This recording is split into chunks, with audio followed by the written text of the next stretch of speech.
கனவா எப்படி உரிக்கிறதுன்னு பார்ப்போம். இதுக்கு இன்னொரு பேர் கடம்பான்னு சொல்லுவாங்க. உரிச்சு காட்டுறேன். இப்போ இந்த இடத்துல கத்தி வச்சு வச்சுக்குவோம்.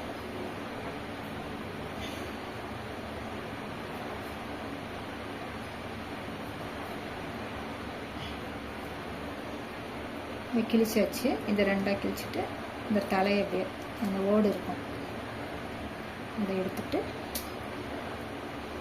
இந்த இருக்குல்ல தோல் இதையும் எடுத்துருவோம். அழகா வந்துடும்.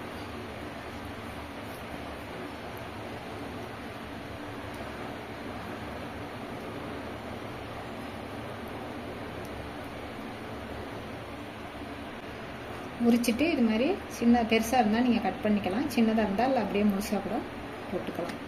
நீங்கள் எந்த அளவு கட் பண்ணணுமோ அந்த அளவு கட் பண்ணிக்கலாம்.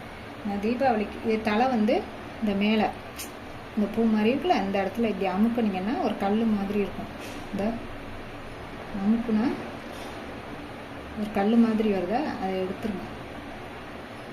அதை எடுத்துட்டு இதில் இந்த பக்கம் குடல்லாம் இருக்கும். அந்த தலை தனியாக உடல்லேருந்து எடுக்கிறோம்ல அப்போயே அந்த ஓடோட குடலும் வந்துடும். இதில் ஒட்டிக்கும். இதை எடுத்துட்டு இப்படியே போட்டுருங்க. தீபாவளிக்கு எனக்கு பலகாரம் போட முடியல. நான் விநாயகர் சதுர்த்திக்கும் போட முடியல. நான் பின்னெல்லாம் செஞ்சு காட்டுறேன் உங்களுக்கு நிறைய. இந்த மாதிரி ரெண்டாக கட் பண்ணிக்கணும். இது வந்து நீட்ட கனவா, இன்னொரு கனவா இருக்குது. அது வந்து முட்டை கனவான்னு சொல்லுவாங்க. அதில் தான் ஓடு இருக்கும். இதில் வந்து பிளாஸ்டிக் மாதிரி ஒரு தகடு மாதிரி இருக்கும்.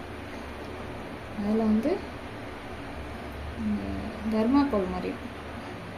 அதை எடுத்துடணும்.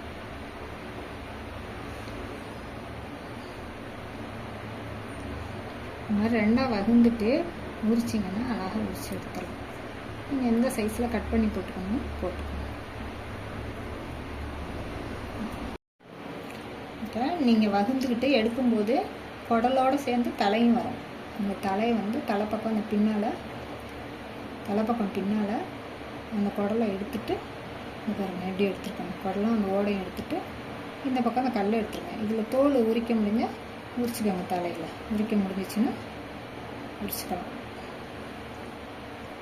நீங்கள் பெரிய கனவாக இருந்துச்சுன்னா கண்ணை கூட அப்படி இப்படி அமுக்குனிங்கன்னா வந்துடும். உங்களுக்கு கண்ணு பிடிக்கலன்னா நெருன்னு இருந்துச்சுன்னா கண்ணை அமுக்கி எடுத்துக்கலாம். அவ்வளோதான். லைட்டாக கழுவுறதுக்கு முன்னாடி ஃபஸ்ட்டு ரெண்டு கழுவு கழுவிடுங்க. அந்த மை மாதிரி இருக்கிறது போயிடும். கருப்பாக இருக்கிறது போனதுக்கப்புறம் கொஞ்சம் நல்லா அப்படி வளன்னு இல்லாத லைட்டாக கஷக்கி விட்ட மாதிரி ரொம்ப அமுக்கக்கூடாது. கழுவிட்டு அலசணும்.